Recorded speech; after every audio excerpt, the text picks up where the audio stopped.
رب العالمين والصلاة والسلام على أشرف الأنبياء والمرسلين وعلى آله وأصحابه أجمعين. اللهم رب اشرح لي صدري ويسر لي أمري واحلل عقدة من لساني يفقهوا قولي ولا حول ولا قوة إلا بالله العلي العظيم. اللهم لا سهل إلا ما جعلته سهلا وأنت تجعل الحزن إن شئت سهلا. ربي يسر ولا تعسر وأتمم بالخير. أما بعد. Kewajiban mengasihi Nabi SAW. Jadi selepas kewajipan kita mengasihi Allah, mengasihi Allah Subhanahu Wa Taala dan mentaati Allah, kita juga diwajibkan supaya mengasihi dan mencintai Nabi SAW. Sebab apa kita kena mencintai Nabi? Kerana hasil daripada dakwah, perjuangan, jihad yang dilakukan oleh Nabi SAW,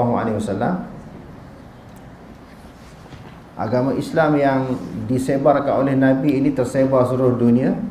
Hasil ataupun kesan daripada dakwah yang disampaikan oleh Nabi sehingga kita dapat menganut agama Islam.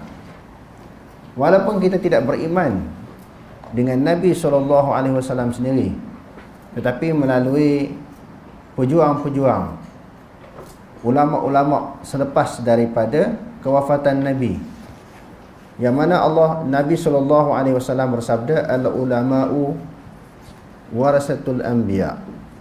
Ulama itu adalah merupakan pewaris para Nabi. Apa yang diperjuangkan oleh Nabi, yang disampaikan oleh Nabi, disambung oleh para ulama, sehinggalah ke zaman kita sekarang, akidah perjuangan yang dibawa oleh Nabi disebarkan oleh ulama dan kita dapat petunjuk hidayah daripada dakwah tersebut. Jadi asal-asalnya bahawa dakwah itu dimulakan oleh siapa? Oleh Nabi SAW. Sehingga kita memperolehi nikmat yang sangat besar. Walaupun nikmat Allah Ta'ala ni terlalu banyak. Wa in ta'uddu ni'matallahi la tuhsuha. Sekiranya kamu nak kira, kamu nak hitung, kamu nak bilang nikmat Allah Subhanahu Wa Taala ini, sekali-kali tidak mampu kita menghitungnya. Bermacam-macam dan berbagai-bagai nikmat. Tetapi di antara nikmat yang paling besar sekali yang dikurniakan oleh Allah Subhanahu Wa Taala kepada kita adalah nikmat Islam dan iman. Hasil daripada iman dan Islam dah yang boleh membolehkan kita masuk ke dalam syurga Allah Subhanahu Wa Taala dan mendapat keridaan Allah. Ini semua bermula daripada perjuangan, dakwah dan usaha yang dilakukan oleh Nabi SAW. Sebab itu menjadi tanggungjawab, kewajipan kita sebagai orang Islam sayang kepada Nabi. Selepas sayang kepada Allah, kita kena meletakkan sayang kita kepada Nabi lebih daripada segala-galanya. Sayyidina Umar pernah menyebut kepada Rasulullah, selepas Allah Ta'ala, dia kata diri aku paling sayang.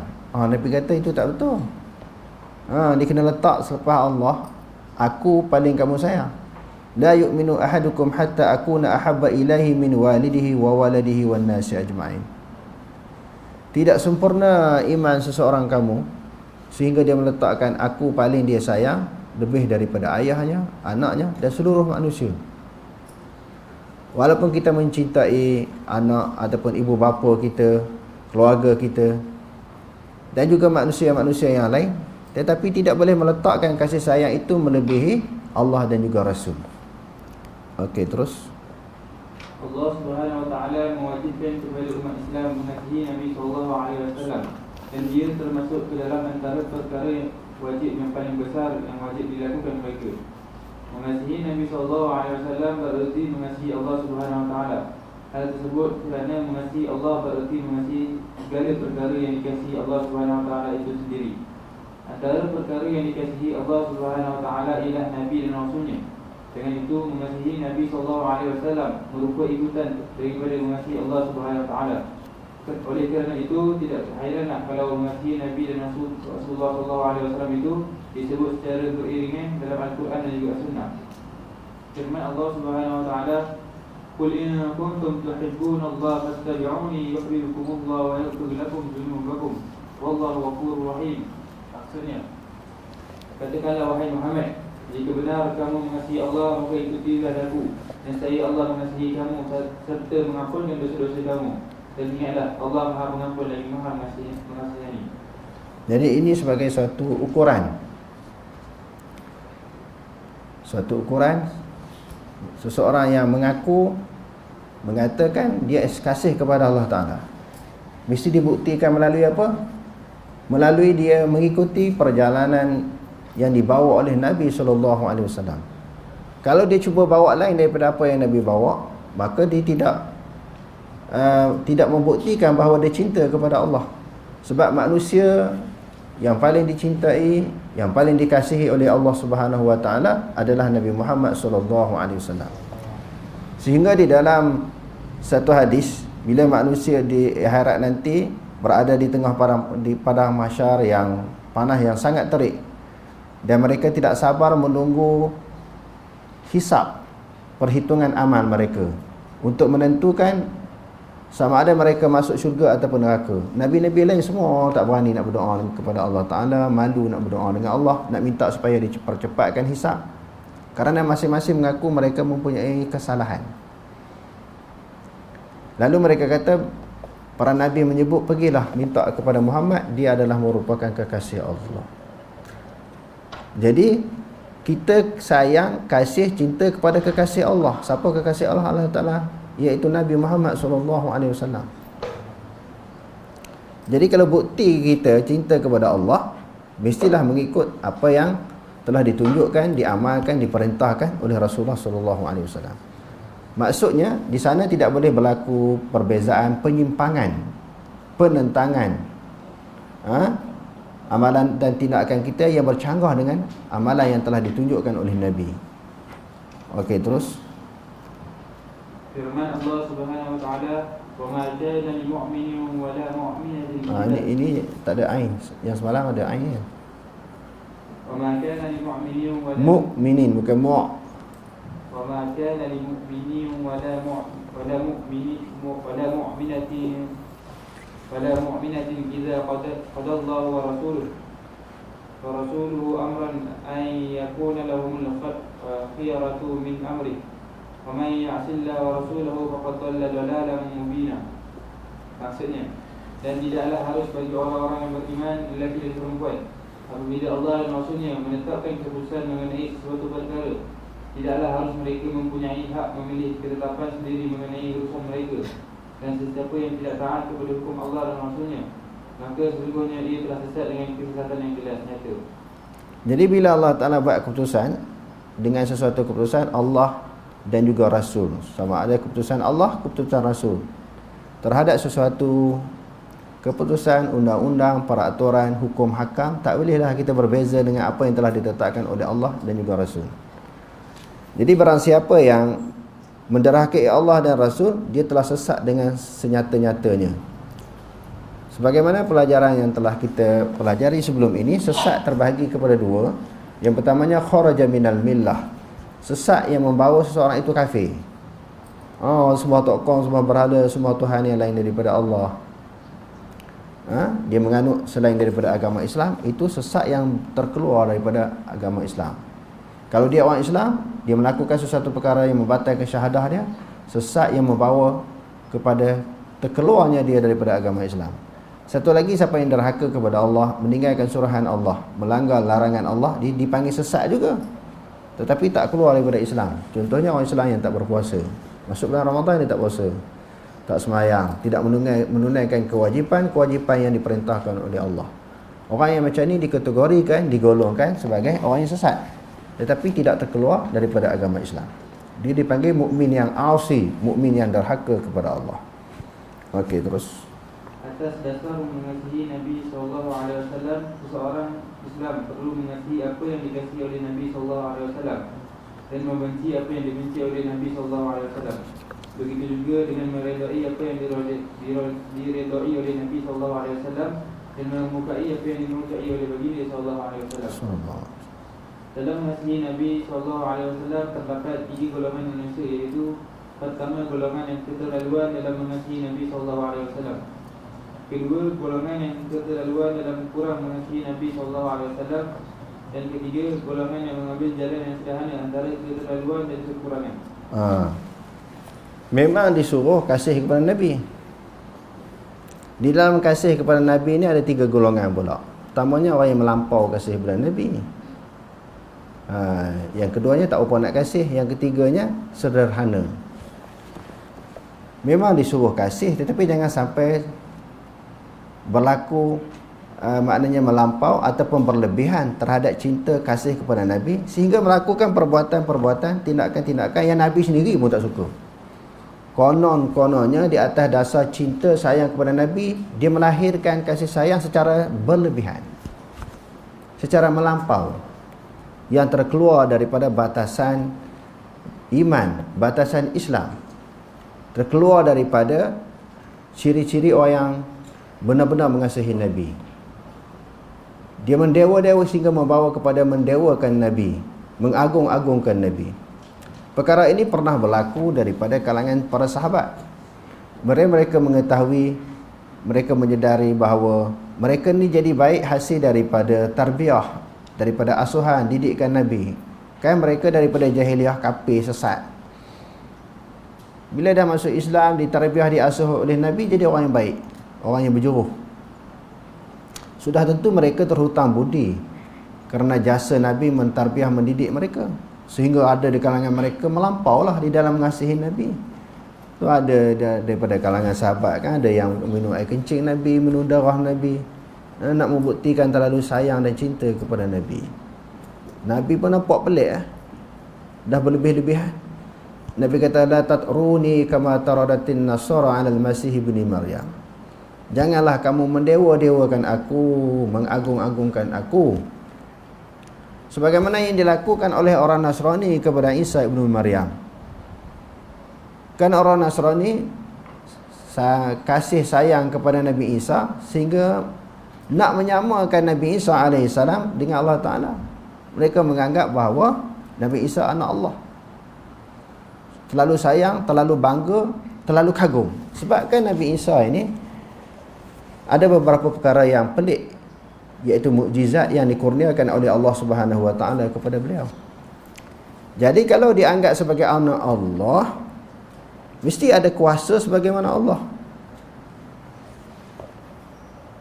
Allah Tuhan, sifat Tuhan menjadikan dan menciptakan. Jadi anak dia samalah mempunyai power, mempunyai kuasa sebagaimana Allah.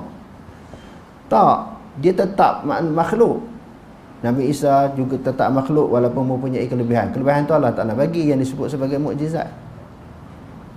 Nabi Muhammad banyak kelebihan, mukjizat dia lebih banyak daripada mukjizat yang dimiliki oleh Nabi-Nabi yang terdahulu. Tetapi tetap sebagai makhluk, tetap sebagai hamba Allah Ta'ala. Hebat macam mana pun, dia tetap sifat sebagai hamba, bukan sifat ketuhanan.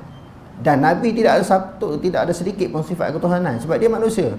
Sebab tu termasuk di dalam mukhalafatuhu ta'ala lil hawadis. Kalau sama sifat Nabi dengan sifat Allah Ta'ala, jadi macam mana dikatakan dia makhluk? Sekali-kali tak sama, walaupun mempunyai kelebihan, yang kelebihan itu Allah Ta'ala yang bagi. Dan Allah Ta'ala pun sebut Nabi ini hamba, bukan dia sebahagian daripada Allah. Subhanallazi asra bi'abdihi laylan minal masjidil haram ila al-masjidil aqsa alladzi barakna hawlahu linuriyahu min ayatina innahu huwas samiul basir. Maha suci Allah yang memperjalankan hambanya. Nabi ni walaupun hebat, dia tetap hamba, tetap sebagai manusia. Jadi orang dah anggap Nabi ni macam Allah Ta'ala pula, perlu nak diagung-agungkan. Nabi marah.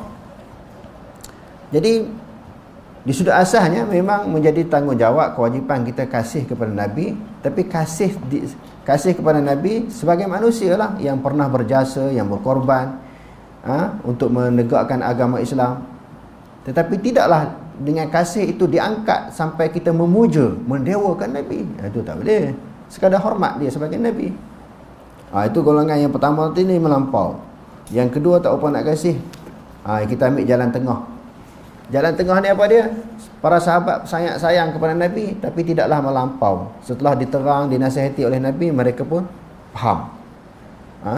Mendewa, memuja Nabi satu kesalahan. Yang perlu didewa, perlu diagung-agungkan siapa dia? Iaitu Allah Subhanahu Wa Ta'ala. Kita dah belajar masalah bab puji-pujian. Alhamdulillahirabbil alamin. Segala puji bagi Allah, Tuhan semesta alam.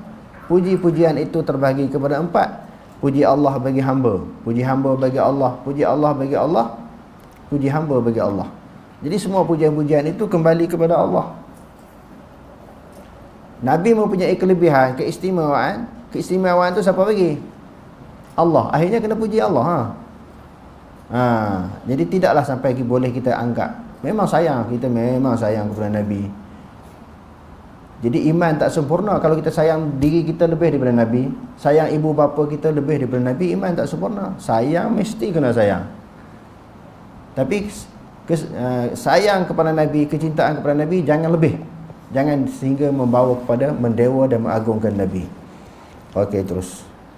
Golongan pertama, keterlaluan dalam mengasihi Nabi SAW sehingga ke tahap sanggup mencipta berbagai perkara yang tidak disyariatkan Allah Subhanahu Wa Taala dan Rasulnya. Mereka menyangka dengan berbuat demikian mereka telah mengasihi Nabi SAW dalam arti kata yang sebenar. Antaranya keterlaluan dalam memuji Nabi sehingga ke tahap memberi kedudukan bagi sebagai seorang Rasul yang dipilih Allah Subhanahu Wa Taala. Antaranya juga menganggap mukjizat dunia dan akhirat merupakan hasil daripada kepemurahan Rasulullah SAW dan ilmu yang dimiliki oleh baginda merupakan ilmu luh dan qalam. Jika begitu, tanggapan setengah pihak apa yang ada lagi bagi Allah Subhanahu Wa Taala sebagai Tuhan pencipta alam maya ini.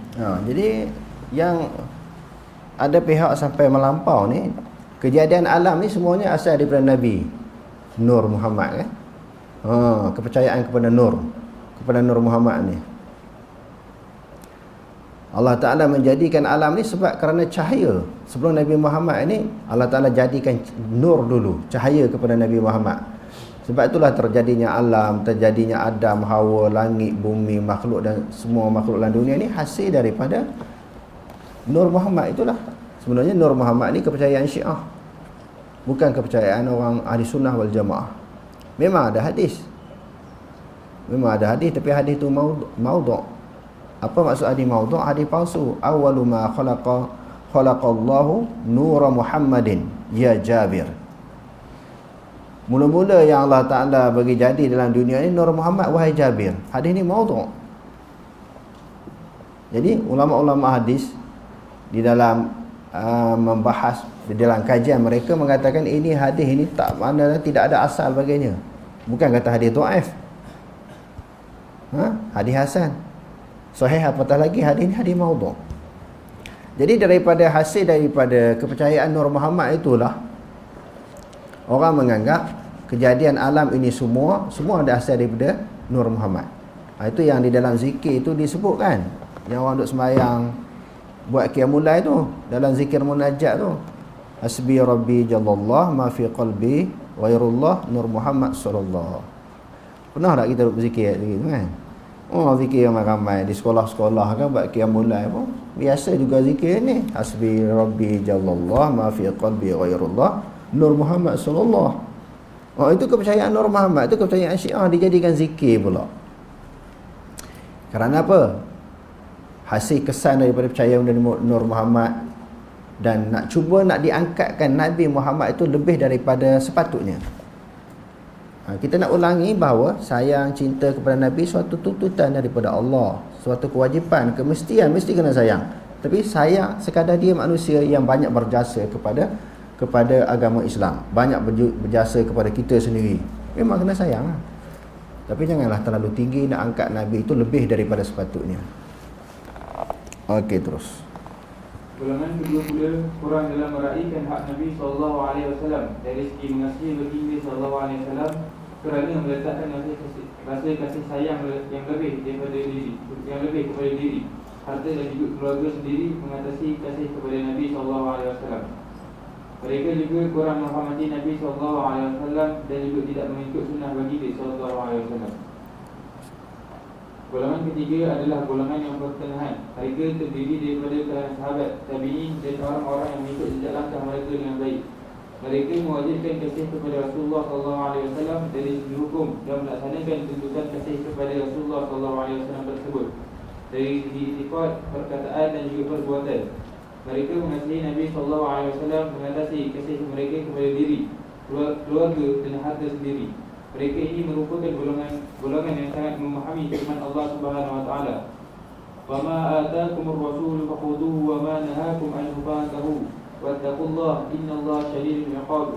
Maksudnya, dan apa juga yang dilarangnya kamu melakukannya, maka patuhilah larangannya, dan bertakwalah kamu kepada Allah, sesungguhnya Allah amatlah berat atau siksanya bagi orang-orang yang melanggar perintahnya.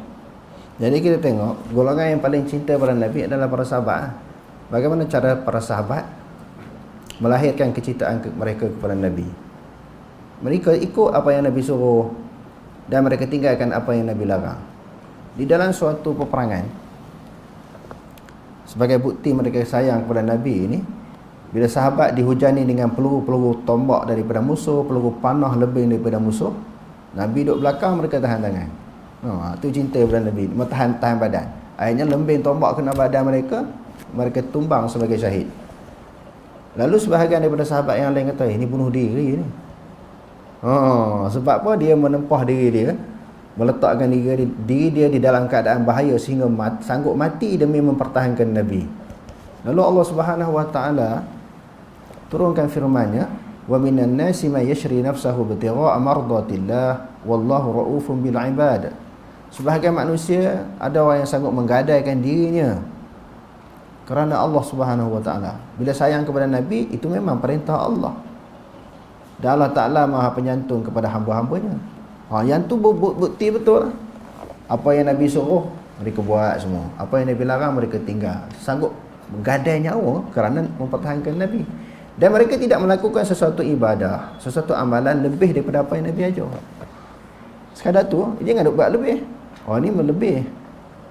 Sampai dikatakan capal Nabi kan, baru-baru ni 2-3 tahun lepas dia hebut masalah capal kan? Tak atas sorbannya, kopiahnya.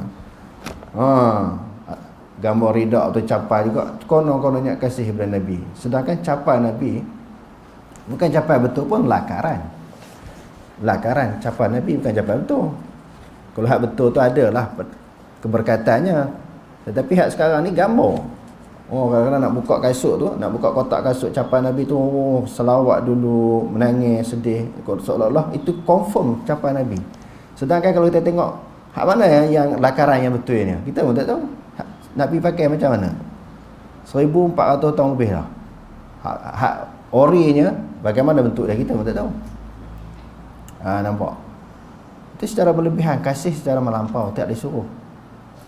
Itu pula yang kita nak tengok apa dia? Kesan-kesan peninggalan Nabi ni ada seluruh dunia. Rambut Nabi, pedang Nabi, gelas yang Nabi minum. Tak tahu sebenarnya. Dan riwayat yang sahih tak diketahui betul ke rambut ni, kerana di Pakistan pun ada rambut Nabi, Turki ada, di Mekah ada, banyak mana rambut Nabi.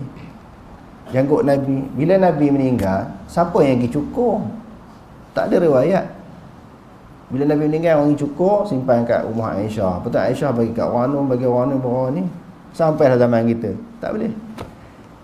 Ada riwayat tentang, riwayat yang sahih tentang cincin Nabi ada.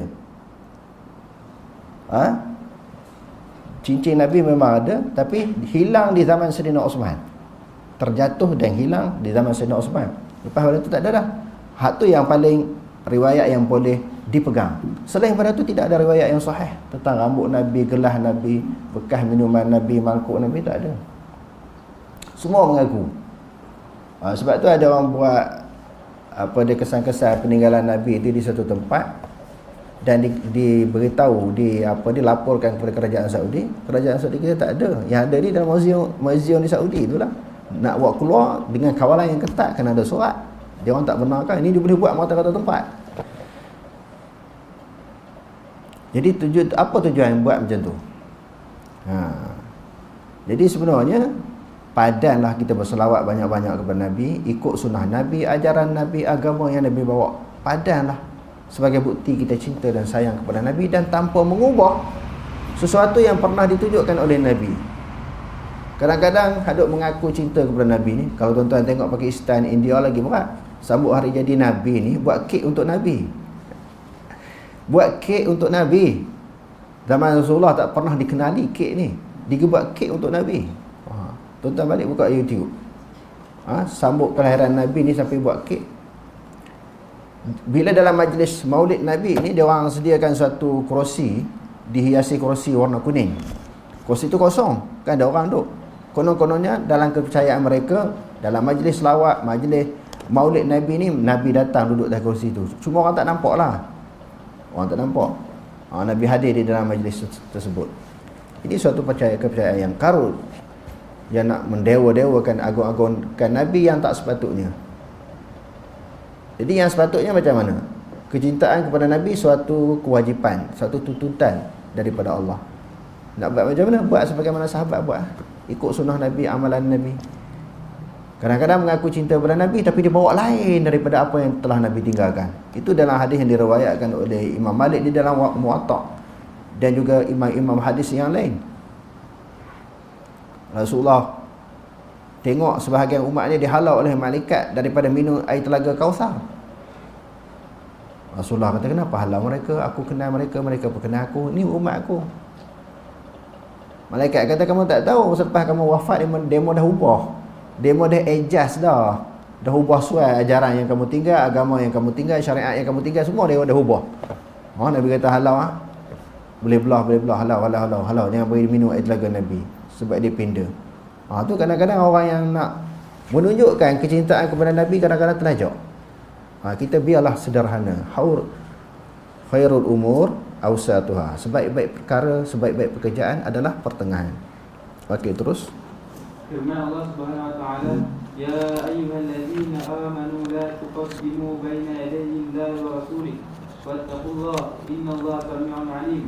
يا أيها الذين آمنوا لا ترفعوا أصواتكم فوق صوت النبي ولا تجهروا له بالقول كجهر بعضكم لبعض أن تحبط أعمالكم وأنتم لا تشعرون إن الذين يغضون أصواتهم عند رسول الله أولئك الذين امتحن الله قلوبهم بالتقوى لهم مغفرة وأجر عظيم.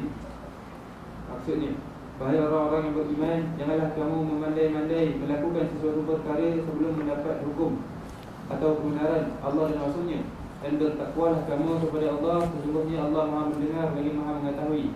Wahai orang-orang yang beriman, janganlah kamu mengangkat suara kamu melebihi suara Nabi, dan janganlah kamu menyaringkan suara dengan lantang semasa bercakap dengannya, sebagaimana setengah kamu menyaringkan suaranya semasa bercakap dengan setengah yang lain. Larangan yang demikian supaya amal-amal kamu tidak hapus pahalanya, sedang kamu tidak menyadarinya. Sesungguhnya orang-orang yang merendahkan suaranya semasa mereka berada di sisi Rasulullah SAW, mereka lah orang-orang yang telah dibersihkan Allah hati mereka untuk bertakwa. Mereka beroleh keampunan dan pahala yang besar. Jadi angkat suara di hadapan Nabi pun tak boleh. Apatah lagi ubah apa yang telah diajar oleh Nabi, lagi salah. Okey, terus. Namun begitu mereka tidak keterlaluan dalam mengasihi Nabi SAW, kerana mereka sangat memahami sabda Rasulullah SAW dalam hadis riwayat Anas bin Malik radhiyallahu anhu, anna rajulan qala ya Muhammad ya sayyidina wa ibn sayyidina wa ibn sayyidina wa khairana wa ibn khairina, faqala Rasulullah SAW, ya ayuhan nas يا أيها الناس عليكم بتقواكم ولا يستهوينكم الشيطان أنا محمد بن عبد الله وعبد الله ورسوله والله ما أحب أن ترفعوني فوق منزلتي التي أنزلني الله عز وجل. Maksudnya, seseorang lelaki berkata, wahai Muhammad, wahai Tuhan kami, anak kepada Tuhan kami, orang yang terbaik dalam kalangan kami, dan anak orang yang terbaik dalam kalangan kami. Mendengar demikian, Rasulullah SAW bersabda, wahai sekalian manusia, hendaklah anda sekalian berpegang teguh dengan ketakwaan anda. Jangan diperdayakan oleh syaitan. Sesungguhnya aku adalah Muhammad bin Abdullah, hamba Allah dan utusannya. Aku tidak suka anda semua mengangkat kedudukanku mengatasi kedudukan yang telah Allah tempatkan untukku. Nabi larang sebab apa? Sebab puji Nabi secara berlebihan, secara melampau. Nabi tak suka. Jadi nak puji Nabi sekadar apa yang telah ditetapkan oleh Allah Ta'ala, sebagaimana yang telah diangkat oleh Allah Ta'ala, sebagaimana yang telah dilebihkan oleh Allah Ta'ala, sekadar tu je, jangan lebih. Nabi kata, aku sendiri adalah hamba Allah. Bila hamba Allah, dia kena ada ciri-ciri sifat-sifat sebagai hamba. Kalau angkat pada itu lebih pada hamba lah. Nak mengangkat kepada satu tahap, satu maqam, satu kedudukan ketuhanan. Yang tu tak boleh. Okey, terus. Perkara-perkara membatalkan syahadat Muhammad Rasulullah. Perkara-perkara yang membatalkan keimanan terhadap Nabi Muhammad SAW melibatkan dua bahagian, iaitu pertama mencela kepribadian baginda SAW. Kedua, mencela apa yang dibawa oleh baginda SAW yang jelas termasuk dalam perkara yang jelas diketahui umum dalam agama. Misalnya mengingkari atau memandang rendah terhadapnya. Ini termasuklah menisbahkan kepada Rasulullah sesuatu yang bertentangan dengan pilihan Allah SWT terhadap baginda untuk menyampaikan dakwah kepada masyarakat manusia. Oleh kerana itu, orang yang mengingkari kebenaran Rasulullah SAW, keamanahannya, penjagaan kehormatan dirinya, kebaikan akal fikirannya dan lain-lain, menjadi kufur. Begitu juga menjadi kufur orang yang mencaci, mengaitkan kekurangan pada diri baginda, keturunan, agama, sifat, mempersendakan baginda atau seumpamanya. Begitu juga dengan orang yang melaknat baginda SAW, mendoakan keburukan, mengharapkan kemudaratan menipu baginda, menisbahkan sesuatu yang tidak layak dengan tujuan mencela, mengeluarkan kata-kata mungkar, menipu dan berbohong di atas nama baginda dan lain-lain. Orang yang mencaci Rasulullah jika seorang Islam dihukumkan telah menjadi kufur dan perlu dibunuh tanpa sebarang perselisihan dalam kalangan ulama. Ia merupakan pendapat imam-imam terkemuka mazhab 4 dan lain-lain. Ini tanpa mengira sama ada orang yang mencaci baginda SAW itu bersungguh atau bergurau. Orang caci Rasulullah ni banyak orang hina kan. Rasulullah ni tak adil dalam poligami, banyak orang sebut. Hak mengaku Islam tu. Ulama sepakat 4 mazhab kata murtad. Tak ada khilaf daripada kalangan ulama mencaci, menghina Rasulullah. Sebab mereka mencaci dan menghina Rasulullah ni, mereka ni banyak menggunakan logik akal dan juga undang-undang dunia. Yang biasa duk lawan ni peguam-peguam lah. Belajar di negara barat kan, undang-undang peraturan kafir. Jadi apa yang telah diketengahkan oleh Rasulullah ni seolah-olah dia menampak dari sudut akal, dari sudut logik, macam tak adil. Sebab tu kita kena faham, selalu kita sebut dalam pengajian kita, adil ini berdasarkan kepada penilaian siapa. Apa kayu ukur menentukan sesuatu itu adil ataupun tidak? Adil itu berdasarkan kepada ketetapan Allah. Adil di sisi Allah, sebab Allah Ta'ala paling adil. Bukan adil di sisi manusia ataupun berdasarkan kepada logik akal kita. Sesuatu yang betul sesuai dengan akal, itu adil. Kalau dia bercanggah berbeza dengan akal, itu tak adil. Jadi menghina Rasulullah, membenci dan juga membenci Rasulullah. Bila dia menghina, benci ini, dia akan mengeluarkan kata-kata, melakukan sesuatu tindakan, buat kartun hina Rasulullah. Macam-macam sekarang ni orang duk buat kan, buat kartun, lakaran kartun, mencaci, menghina Rasulullah. Konon-kononnya itu dia kadang-kadang nak buat lawak, kadang-kadang buang memang benci itu daripada hati sendiri, pun kafir juga. Buat lawak pun kafir juga. Sebab masalah akidah, 3 perkara dia tidak boleh, 2 perkara dia tidak boleh dipermainkan. Yang pertamanya memerdekakan hamba. Dia kata aku memerdekakan kamu, dalam keadaan marah, hamba dia merdeka. Kalau dia bergerak, merdeka juga. Yang kedua, cerai isteri. Aku menceraikan kamu. Jatuh talak, walaupun bergerak, walaupun sungguh. Dia 3. Yang satu lagi bab murtad. Aku jadi Yahudi. Dia bergurau, dia nak buat lawak bodoh. Dia kata aku tukar agama Islam. Dia bergurau ataupun bersungguh, jadi sungguh. Ini 3 perkara. Memerdekakan hamba, talak isteri, dan juga dalam masalah akidah. Dia mengaku dia keluar daripada agama Islam. Sama ada bergurau ataupun bersungguh, maka dia terkeluar daripada agama Islam. Okey, terus. Firman Allah Subhanahu wa taala, "Wa la in sa'altahum la yaquluna inna ma kunna nakhudhu wa nal'ab. Qul abillahi wa ayatihi wa rasulihi kuntum tastahzi'un. La ta'tazuru qad kafartum ba'da imanikum. Inna aqwa'an ta'ifatin minkum nu'azzil ta'ifatan bi'annahum kanu mujrimin." Maksudnya, dan jika engkau bertanya kepada mereka tentang ejek-ejekan itu, tentulah mereka akan menjawab, sesungguhnya kami hanyalah berbual dan bermain-main. Katakanlah, patutkah nama Allah dan ayat-ayatnya serta Rasulnya kamu memperolok-olok dan mengejeknya? Janganlah kamu berdalih dengan alasan-alasan yang dusta, kerana sesungguhnya kamu telah kufur sesudah kamu melahirkan iman. Jika kami maafkan sepuak dari kamu kerana mereka bertaubat, maka kami akan menyiksa sepuak yang lain kerana mereka adalah orang-orang yang terus bersalah. Diriwayatkan daripada beberapa orang lelaki seperti Ibn Umar, Muhammad bin Ka'ab, Zaid bin Aslam dan Qatadah. Seseorang lelaki munafik berbicara dalam perjalanan menuju ke Tabuk. Beliau berkata, aku tidak pernah melihat kuruk kita yang lebih mempunyai perut yang lebih besar, lidah yang lebih berdusta dan paling penakut apabila bertemu dengan musuh di medan perang.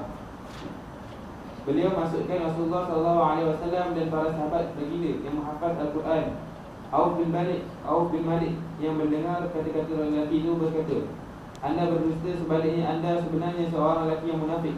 Aku akan memberitahu hal ini kepada Rasulullah SAW. Auf telah menemui Rasulullah SAW dan memberitahu hak tersebut kepada baginda. Lelaki itu menemui Rasulullah SAW sambil menunggang unta.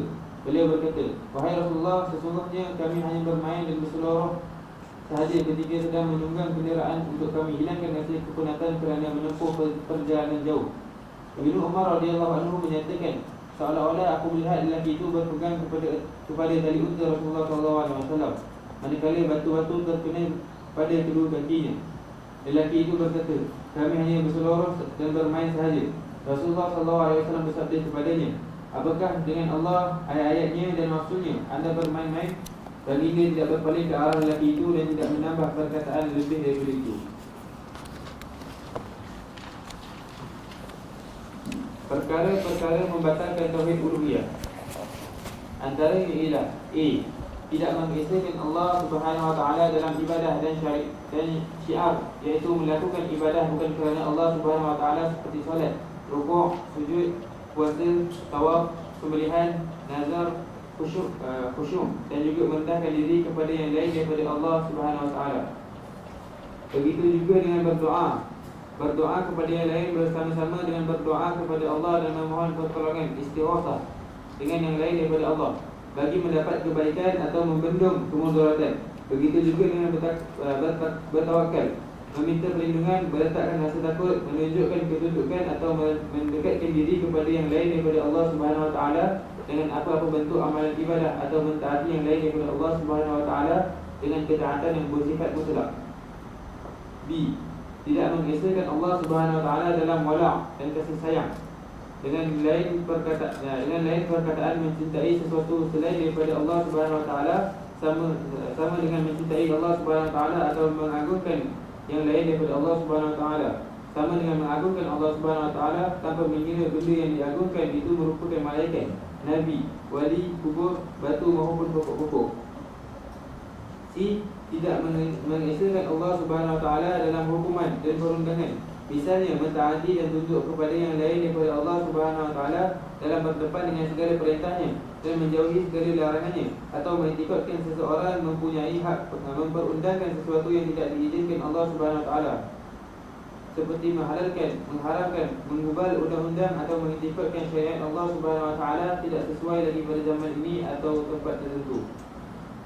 Firman Allah Subhanahu Wa Taala, am lahum syuraka syar'u lahum min ad-din ma lam ya'zam billah walaula kalimatul fasli laquliya bainahum wa inna adh-dhalimina lahum 'adzabun alim. Maksudnya, apakah mereka mempunyai sekutu-sekutu yang menentukan mana-mana bahagian dari agama mereka sebarang undang-undang yang tidak diizinkan oleh Allah, dan kalaulah tidak kerana kalimah ketetapan yang menjadi pemutus dari Allah untuk menangguhkan hukuman sehingga ke suatu masa yang tertentu, tentulah dijatuhkan azab dengan serta-merta kepada mereka yang berbuat demikian. Dan sesungguhnya orang-orang yang zalim itu akan beroleh azab siksa yang tidak terperi sakitnya. Begitu juga dengan orang yang membantah dan tidak meredai perundangan Allah, dikira sebagai kufur dan murtad. Kerana penentangan dan bantahan ini akan menyebabkan bantahan dan penolakan terhadap Rasulullah SAW atau menolak apa yang dibawa oleh baginda SAW. Begitu juga dengan perbuatan mempersendakan orang yang berusaha melaksanakan perundangan ilahi. Tengok. Pertamanya mempersendakan undang-undang Allah dan juga undang-undang yang dibawa oleh Rasul. Yang keduanya mempermainkan. Orang hendak bersungguh nak bawa undang-undang Islam, kita pula pelekeh dia pula, hina dia pula. Macam hina. Jadi tak boleh. Sesuatu berkaitan dengan agama ni tak boleh kita permainkan. Tadi kita sebut dalam perbahasan tadi, sama ada bersungguh, dia menghina, mengutuk, ataupun dia mempersendakan. Kedua-duanya tak boleh. Kalau kita sendiri tak mampu nak buat sesuatu perkara yang berkaitan dengan agama ni, nak mendaulatkan peraturan, undang-undang yang ada di dalam agama Islam yang termaktub dalam Quran hadis, kita tak mampu. Orang lain buat, kita kena sokong lah. Dah lah kita tak mampu, orang lain buka jalan, orang lain bersungguh nak bawa ke arah tersebut, lalu dipersendakan, itu tak boleh. Sebab dia nak bawa tu undang-undang Allah Ta'ala, undang-undang yang ada dalam Quran, undang-undang yang ada dalam hadis. Okey, terus. Begitu juga dengan perbuatan mempersendakan orang yang berusaha melaksanakan perundangan ilahi dalam kalangan orang-orang Islam, atau mempersendakan orang-orang yang beriman dengan sebab pegangan mereka terhadap mana-mana syiar agama, kerana ia termasuk ke dalam erti kata memerangi agama Allah dan menentang agama tersebut, malah menghalang manusia daripada menempuh jalan Allah Subhanahu Wa Taala. Persendaan ini pada hakikatnya persendaan kepada perundangan ilahi itu sendiri, dan kemudian kepada pembawa risalah, dan akhir sekali kepada Allah Subhanahu Wa Taala yang menurunkan perundangan itu. Firman Allah Subhanahu Wa Taala, innal ladzina ajramu kanu minal ladzina amanu yadhhakun wa idza marru bihim yataghamadun wa idza qalabu ila ahlihim qalabu fakihin wa idza ra'awhum qalu inna haula'i dhallun wa ma ursilu 'alaihim hafizin fal yawma alladhina amanu minal kuffari yadhhakun 'ala al-ara'iki yanzurun. Maksudnya, sesungguhnya orang-orang yang derhaka mereka selalu tertawakan orang-orang yang beriman, dan apabila orang-orang yang beriman lalu dekat mereka, mereka mengeling dan memejam celikan mata sesama sendiri mencemuhnya, dan apabila mereka kembali kepada kaum keluarganya, mereka kembali dengan riang gembira, dan apabila mereka melihat orang-orang yang beriman, mereka berkata, sesungguhnya orang-orang itu adalah golongan yang sesat, padahal mereka tidak diutus untuk menjaga sesat atau tidaknya orang-orang yang beriman itu. Maka pada hari ini orang-orang yang beriman pula tertawakan orang-orang yang kafir itu, sambil mereka berehat di atas pelamai-pelamai yang berhias, serta melihat hal yang berlaku kepada musuhnya. Kesimpulan, antara perkara yang boleh membatalkan kalimah syahadah ialah mengikutkan petunjuk yang lain daripada petunjuk Nabi Muhammad SAW. Lebih sempurna atau hukum ciptaan manusia lebih baik daripada hukum yang dibawa oleh Nabi Muhammad SAW, menatijahkan batal Islam seseorang. Misalnya, mengikutkan hukum tauhid orang yang melampaui batas, atau hukum ciptaan manusia lebih baik daripada hukum yang dibawa oleh Nabi Muhammad SAW. Begitu juga dengan mengikutkan peraturan dan undang-undang ciptaan manusia lebih utama daripada syariat Islam, atau sistem Islam tidak sesuai dipraktikkan pada abad yang ke-20 ini, atau menganggap Islam merupakan punca dan sebab kepada kemunduran umat Islam, atau mengikutkan ajaran Islam hanya mengatur hubungan antara manusia dengan Tuhannya sahaja tanpa melibatkan urusan yang lain. Begitu juga perbuatan menganggap pelaksanaan hukum Allah Subhanahu Wa Taala berbentuk potong tangan pencuri, ataupun rejam ke atas orang yang berzina yang telah kahwin tidak sesuai lagi pada zaman ini. Begitu juga mengikutkan seseorang dibolehkan beramal dengan hukum hakam yang lain daripada hukum Allah Subhanahu Wa Taala dalam muamalat syariat, hukum hudud atau lain-lain, meskipun tidak mengikutkan hukum-hukum tersebut lebih baik daripada syariat Islam. Hal tersebut kerana dengan berbuat demikian dia telah menghalalkan apa yang telah diharamkan oleh Allah Subhanahu Wa Taala berdasarkan ijma'. Sedangkan sesiapa yang menghalalkan apa yang telah diketahui umum umat Islam tentang pengharamannya, seperti zina, arak, riba, dan berhukum dengan sesuatu yang lain daripada syariat Allah Subhanahu Wa Taala, dia menjadi kafir dengan ijma' orang-orang Islam. Wallahu a'lam. Aqulu qawli hadza wa astaghfirullah al-'azim li wa lakum. Wassalamu alaikum warahmatullahi taala wabarakatuh.